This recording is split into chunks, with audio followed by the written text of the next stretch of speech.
Praise lord. దేవాతి దేవునికి వందనాలు. ప్రభు నామమున మీ అందరికీ నా ప్రత్యేకమైన వందనాలు, శుభాలు తెలియజేస్తున్నాను.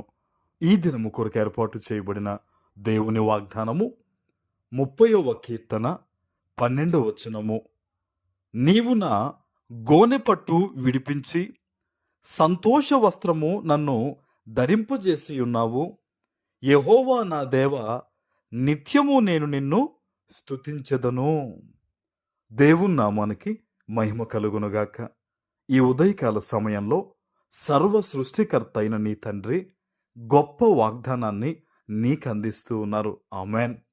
ఇక్కడ మీరు చూస్తే దావీదు అంటూ ఉన్నారు, నా గోనెపట్టు విడిపించావయ్యా అనే మాటను.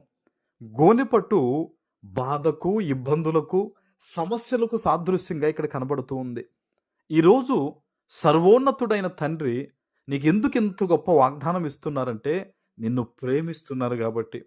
నీ చుట్టూ ఇబ్బందికరమైన పరిస్థితులు ఉన్నాయని, నీ హృదయములో వేదన ఉందని, దుఃఖకరమైన ఆ పరిస్థితులు నిన్ను ఆవరించి ఉన్నాయని సజీవుడైన నీ తండ్రి చూచాడు గనక ఆయన అంటూ ఉన్నారు, ఈరోజు గోనెపట్టు నీ నుంచి ఈరోజు ఆయన తీసేయబోతూ ఉన్నారు. హల్లెలూయా.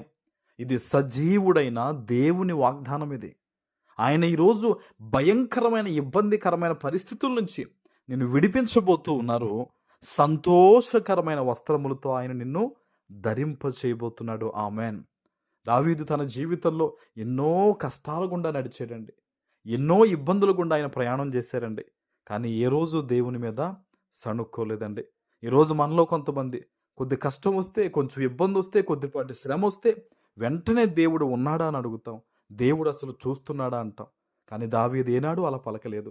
దావీదు తన కష్టకరమైన పరిస్థితుల్లో పలుకుతూ ఉన్నాడు, అయ్యా ఇదిగో ఈ గోనెపట్టు విడిపించావు, సంతోషకరమైన వస్త్రము ధరింపజేసేవని. ఈరోజు నీ తండ్రి కూడా నీ జీవితంలో ఏ ఏ విషయాల్లో నీవు ఉపవాసం ఉండి గోజాడుతూ ఉన్నావో, ప్రార్థిస్తూ ఉన్నావో, ఏ బంధకాల నుంచి విడుదల కావాలని, ఏ పరిస్థితుల్లో మార్పులు కావాలని, ఏ ఏ విషయాల్లో గొప్ప ఎదుగుదల నాకు కావాలయ్యా, స్వస్థత కావాలయ్యా అని నువ్వు ప్రార్థన చేస్తూ ఉన్నావో, ఉపవాసం ఉంటూ ఉన్నావో, ఈరోజు నీ తండ్రి చెప్తూ ఉన్నాడు, గోనెపట్టు విడిపించి సంతోషము వస్త్రము నీకు ధరింపు చేయబోతున్నాడు. ఆమెన్. దేవుని సన్నిధిలో యథార్థంగా జీవించు ప్రియ దేవుని బిడ్డ. మొదటిగా దేవుని నీతిని, రాజ్యాన్ని వెతుకు. ఆయన సన్నిధిని నువ్వు ఎప్పుడైతే ప్రేమిస్తావో దేవుని యొక్క కృప నిన్ను ఆవరిస్తూ ఉంటుంది. ఆమెన్. ఇక్కడ చూడండి, యెహోవా నా దేవ, నిత్యము నేను నిన్ను స్తుతించెదనని దావీదు అంటూ ఉన్నారు. దేవుని సన్నిధిలో నిత్యము నీవు ఆయన్ని స్తుతించే వ్యక్తిగా ఉండాలి. స్తుతి యాగము దేవుని సన్నిధిలో నువ్వు చెయ్యాలి. ఈ రోజుల్లో కొంతమంది, నాకు దేవుడు అది చేస్తే నేను ఇది చేస్తాను, దేవుడు నాకు అది ఇస్తే నేను ఇది ఇస్తానని వ్యాపార సంబంధమైన మాటలు మాట్లాడుతున్నారు.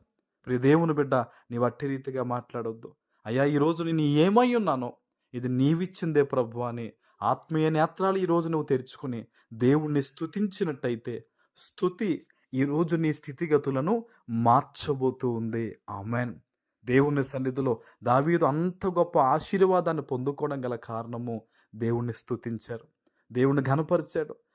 ఎలా ఉన్నా సరే నా దేవా నీదిగో అని ఆయన పట్టుకున్నాడండి. ఈరోజు ఎక్కడి నుంచి, ఎటువంటి పరిస్థితుల మధ్య ఈరోజు నువ్వు ఈ వాగ్దానాన్ని వింటున్నావో దేవుణ్ణి పట్టుకో. దేవుడు ఈరోజు దుఃఖకరమైన పరిస్థితుల నుంచి నిన్ను విడిపించి నిన్ను సంతోషముతో ఆయన నింపబోతూ ఉన్నారు. ఆమెన్. ప్రార్థన చేసుకుందాం. పరిశుద్ధుడా, ప్రేమ కలిగిన తండ్రి, మీకు వందనాలు.